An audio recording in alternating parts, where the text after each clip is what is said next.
Et, écoutez bien, vous êtes menacés. La preuve, suivez le guide au musée Polytech.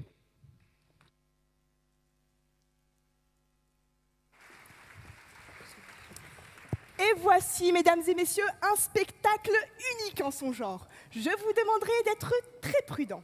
Malgré leur apparence tranquille, ils peuvent être très dangereux. Mais qu'est-ce que c'est?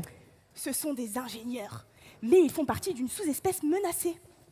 Des ingénieurs en voie de disparition. Cela n'existe pas. Mais c'est vrai, on en voit partout. Ça pousse comme de la mauvaise herbe. C'est exact. Mais ceux que vous avez devant vous sont des non-ipadus, une espèce très rare. Des non-ipadus? Mais qu'est-ce que c'est? Ce sont les derniers de leur génération à avoir été diplômés de Polytech Montpellier. Ils vont devenir rares sur le marché. Sont-ils attardés? Non, non. Ce sont simplement les derniers à avoir utilisé la feuille et le crayon à papier. Les derniers de leur génération à ne pas avoir utilisé la technologie de l'iPad. J'en avais déjà entendu parler, mais je n'étais pas sûr de ma source. Ils existent vraiment alors? Eh oui, ce n'est pas seulement qu'une légende que l'on raconte le soir pour faire peur aux enfants passage. Je m'en souviens maintenant. C'était la menace quand je ne finissais pas mes brocolis. Mais j'ai une question. Que faisait-il en cours? C'est une excellente question. En fait, il paraît, mais personne ne peut vraiment l'affirmer, qu'ils avaient les mêmes jeux que vous et moi, mais dans des versions plus archaïques. Et vous n'avez jamais pu communiquer avec eux pour vérifier ces informations? N'ont-ils pas la technologie nécessaire pour parler avec nous? Et non, malheureusement, nous n'avons su rendre compatible leur langage avec le nôtre. Impossible alors de vérifier nos suppositions. Toutefois, il arrive qu'ils émettent des grognements. Mais nous ne savons s'ils veulent confirmer ou infirmer ce que nous disons. Mais je n'entends rien. C'est normal. La principale activité des non-ipadus est la sieste. C'est d'ailleurs comme cela qu'ils passaient la plupart de leur temps en classe. Et ils ont tous survécu à ces 3 ans. C'est vrai ça. Je crois que je n'aurais pas été capable de tenir. Non, non. Ceux que vous avez devant vous sont les survivants. Mais malheureusement, beaucoup n'ont pas résisté à l'évolution. Et concrètement, qu'est-ce que ça veut dire? Sont-ils morts? Non, non, ils vont bien. Certains ont simplement préféré quitter le troupeau afin d'accéder à la technologie de l'iPad. Et quitter le troupeau, ça arrive souvent? Oui, en effet, c'est assez fréquent chez les élèves ingénieurs. Mais c'est vrai que sur cette génération, nous avons eu un pic. À quel point? Prenons les MEA. Vous savez, ces cracks en robotique. En un an, nous avons comptabilisé 13 départs de troupeaux, appelés redoublements. 13, ça ne s'était jamais vu à Polytech. Jamais. Ces individus sont donc moins évolués. C'est ce que nous pensions au début, qu'ils étaient moins intelligents. Mais en fait, non, c'est tout le contraire. Ils avaient tout compris. Sauriez-vous deviner pourquoi? C'est étrange. Ils ont pourtant quitté tous leurs amis. Ils ont gagné un an à Polytech. N'est-ce pas merveilleux? Je ne suis pas convaincu. Et vous avez raison. Mais alors, qu'est-ce que c'est? Les redoublants sont les seuls à avoir compris qu'en acceptant un an de plus à Polytech, ils allaient pouvoir bénéficier de toutes les technologies liées à l'iPad. Ah, d'accord. On aura au moins appris quelque chose aujourd'hui. Passons maintenant à l'époque suivante, les dinosaures. C'est par là-bas, non, par ici.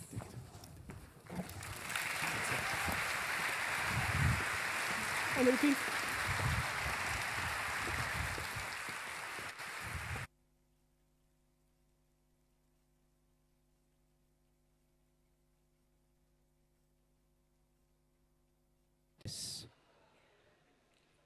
Les hôtesses, comme vous le savez, ou quand vous avez pu plutôt constater, se sont occupés de vous à l'accueil et de prendre vos manteaux. Vous les avez vus donc au travail. Observez-les maintenant pendant leur pause.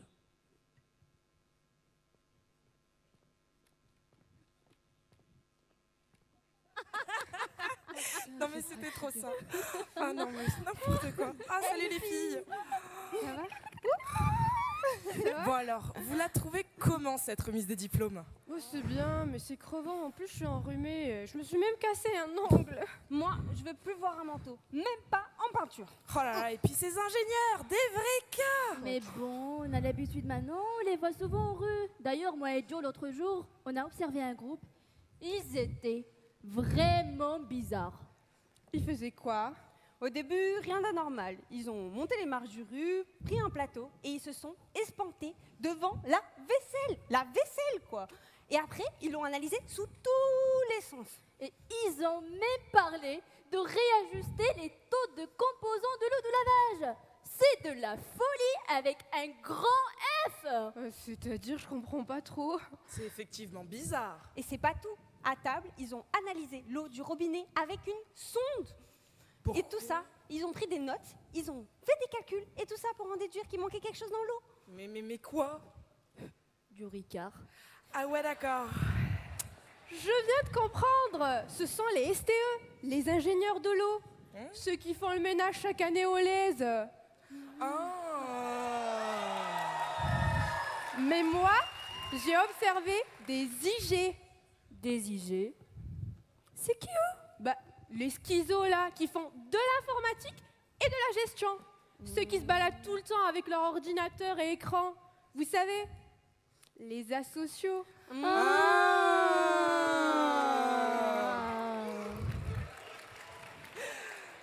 Figurez-vous qu'aux rues, ils sont totalement perdus. Quand ils arrivent à la caisse, le seul écran du rue selon eux, ils débattent sur des trucs bizarres, rentabilité économique, coût de fabrication, comment ils appellent ça? Inflation des prix ou un truc du genre. Oui, et moi je les ai entendus dire une fois qu'il vaudrait mieux baisser la qualité des produits plutôt qu'augmenter le prix du repas, parce qu'au final, on paye plus cher pour manger la même chose. Et le pire, c'est qu'au moment de s'installer dans la salle, ils se sont tous séparés. Parce qu'il n'y avait pas d'écran pour leur indiquer où étaient les places libres. C'est ridicule. On pourrait dire que leur unité centrale a craché. Bah en fait, moi, j'ai observé d'autres gens à Polytech. Mais je ne sais pas s'ils sont vraiment dans cette école. Hein. Ils font quoi? Bah, déjà, on les voit pas souvent en rue.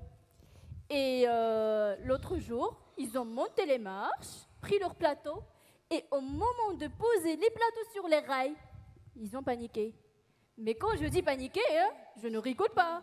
Ils étaient vraiment affolés. Mais pourquoi? Ben, parce que les rails n'étaient pas stables, alors que moi, je les trouve très bien. Alors, ils se sont mis à les étudier sous toutes les soudures, à sortir des outils de je ne sais pas où et à cogiter. Et le problème, c'est qu'ils bloquaient toute la file. Et du coup, ça râlait, non mais ça râlait de ouf derrière. Ils ont même essayé de nous expliquer le problème, le pauvre, mais personne ne comprenait rien. Du coup, ils sont partis désespérés. Mais Normal. ils sont partis où? Ben, à Nîmes. Ah ouais, dans leur petit patelin là. Bizarre. Et tu dis qu'on les voit pas souvent. Oui, c'est ça. Quasiment jamais. Je crois que j'ai encore trouvé comme d'habitude. Ce sont pas ceux qui sont en alternance? Hein, attends, ça me dit quelque chose. Ouais, c'est pas les chaudronniers ou les soudeurs. Ouais, mais ils travaillent pas en entreprise. Mais c'est pour ça qu'ils étaient perturbés. Ils ont une cantine d'entreprise, c'est pour ça. Non, Ouais, non. encore des spécimens. Hein. Mais attends, il n'y a pas d'autres spécimens à Polytech? Je suis sûre Ben, que si. Il y a ceux qui parlent de bouffe tout le temps. Hein. Ah ouais. Les agroalimentaires, ouais, je vois. Oh, enfin, elles. Oh, j'ai du mal à les supporter avec leurs petites manières quand elles sont en rue. Ces manières à deux carottes là. Puis souvenez-vous la dernière fois quand on est allé en rue tout ensemble. Elles étaient mais en colère parce que les plats proposés ne correspondaient pas à ceux affichés sur le menu. Et elles ont dû refaire mais tous leurs calculs niveau fibres, lipides, glucides, protéines pour savoir quel plat elles allaient choisir. Ah, mais c'est vrai qu'elle voulait le repas le plus équilibré possible, ces petites princesses à la taille de guêpe. Oh là là. Et puis arrivées à table, elles se sont mises à critiquer leur plat. Il y a trop de graisse à la cuisson, ils n'ont pas égoutté les légumes. C'est vrai qu'on a bien rigolé à les regarder faire. Hein. Puis attendez, souvenez-vous, elles n'ont même pas eu le temps de finir de manger, tellement elles étaient occupées à faire des calculs de teneur en eau et observer les aspects chimiques et nutritionnels de leur plat. Moi, je sais pas vous, mais je préfère manger ce qu'il y a dans mon assiette plutôt que la regarder. Hein. Parlons de bouffe les filles. Vous n'avez pas faim? Oh ouais, allons manger. Surtout qu'il paraît qu'il y a un bon buffet. Non mais les filles, je vous arrête. Hein. Nous, on est là, juste là pour les tickets. Hein. Manger, c'est pas pour nous. Hein. Ouais, mais tu crois pourquoi moi j'ai ramené plein de sacs? Ben, c'est pour bien les remplir avec les petits Hein? fours. En plus, on pourra les observer encore une dernière fois, ces ingénieurs. Ouais.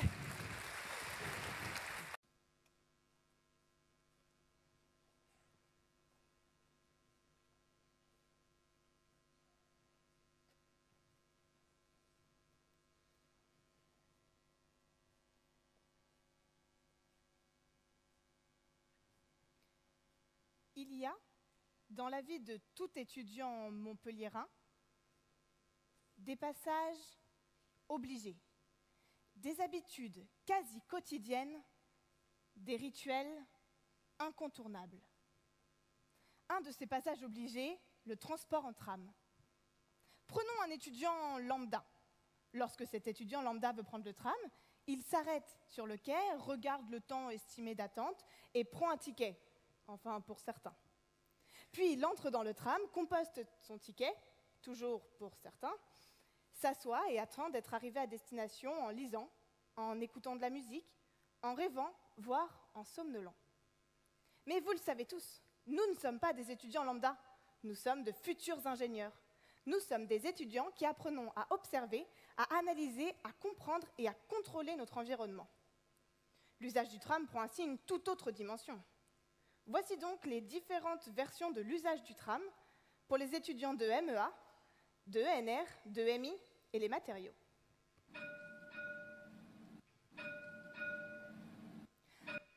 Voici un groupe d'étudiants particuliers qui se présente à nous.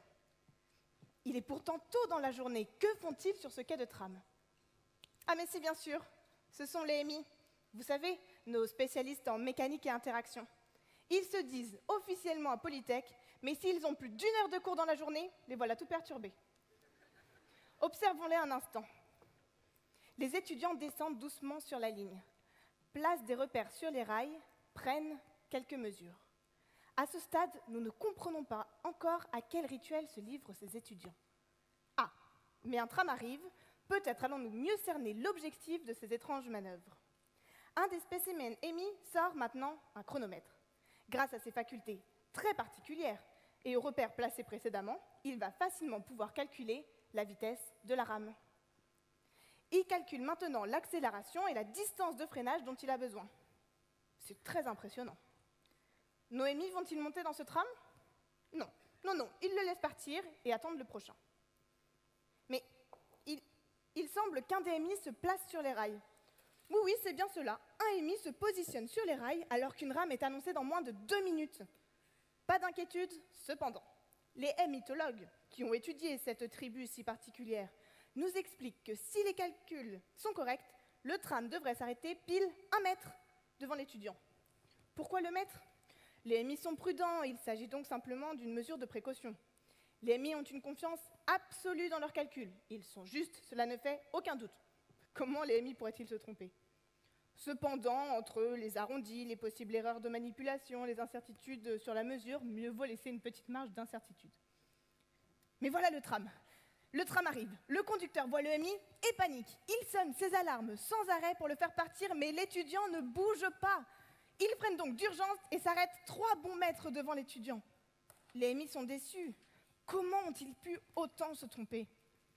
Vont-ils attendre le prochain?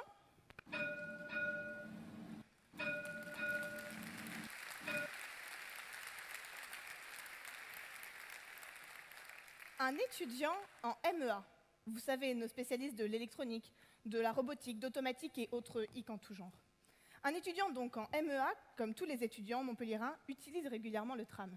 Mais particularité, il ne voyage jamais seul. Jamais! Avec eux, c'est toujours un système entier qui est embarqué. Et pourtant, si on observe cet étudiant, on pourrait croire qu'il n'est en aucune compagnie. Erreur! Les MEA ont toujours un prototype sous la main, ou au fond de leur poche.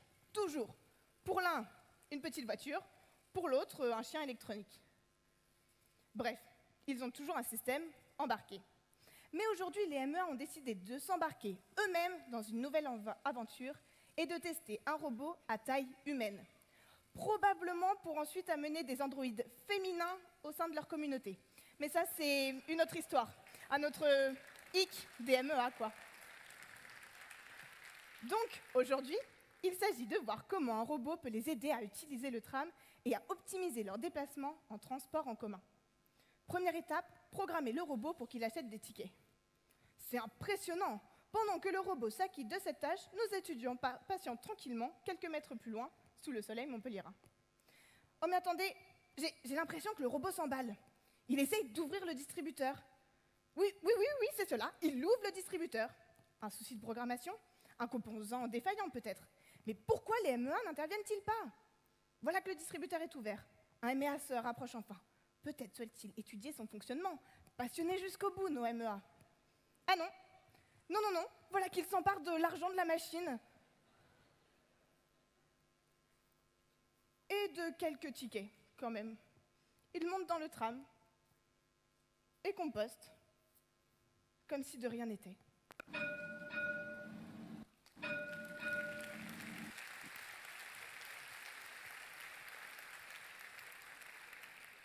Quand les ENR, vous savez, nos spécialistes en énergie renouvelable, veulent prendre le tram... Ah non, on me dit dans l'oreillette qu'ils ne prennent pas le tram? Un instant, je demande quelques explications. Ah, effectivement, oui, bon, première explication tout à fait compréhensible, les étudiants d'ENR suivent leurs études à Perpignan, qui à ce jour n'est pas équipé de tramway. Deuxième explication un peu plus discutable, nos ENR estiment en effet que les trams sont bien trop polluants. Leurs seuls modes de locomotion autorisés sont en effet le vélo, non électrique, la trottinette, non électrique, et le roller. Mais les ENR viennent parfois à Montpellier, et ils ont alors une utilisation quelque peu particulière du tramway. À pied, ou perchés sur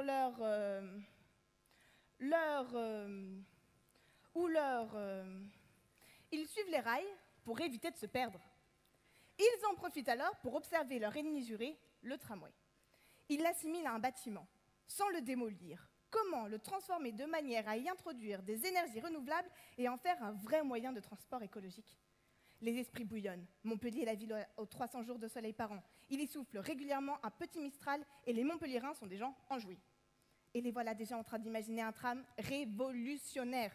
Un tram muni de panneaux photovoltaïques avançant à l'énergie solaire. Un tram équipé de mini-éoliennes permettant l'ouverture des portes. Et dans chaque tram, des crieurs pour annoncer les arrêts, évitant ainsi tout ce gaspillage d'électricité utilisé pour ces si nombreux écrans d'affichage. Mais voici que les routes du tram et de nos ENR se séparent. Nos étudiants repartent vers Perpignan pour respirer le grand air. Il semble cependant que certaines énergies soient moins renouvelables que d'autres.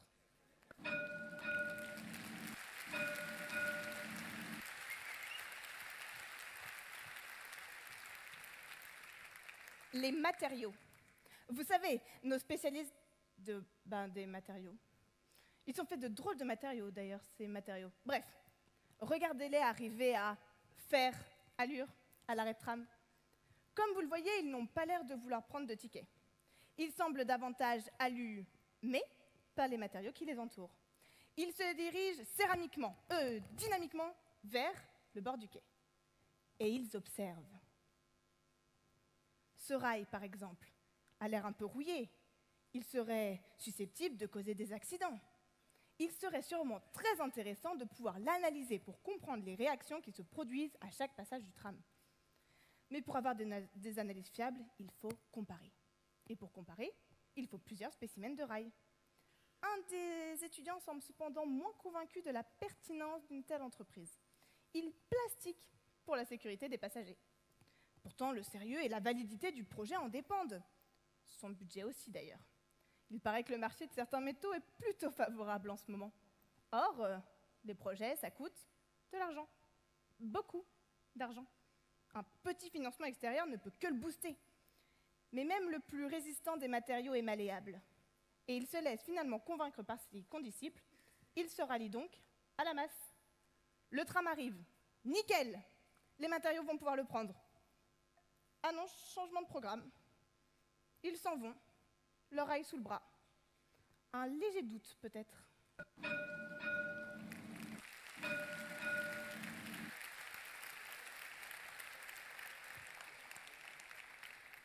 Mais vous le savez, même s'il y a des rivalités entre les sections, même si souvent nous restons séparés, parfois les étudiants, pour prendre le tram, ils se mélangent.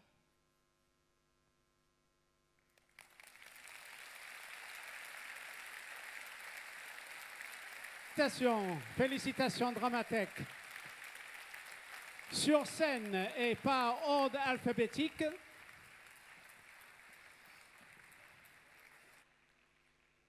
Clara, Damien, Giovanna, Noir, Nargis, Nicolas et Sarah, animés par Maude Cariou et Charline Beau, présidente du Bureau des artistes.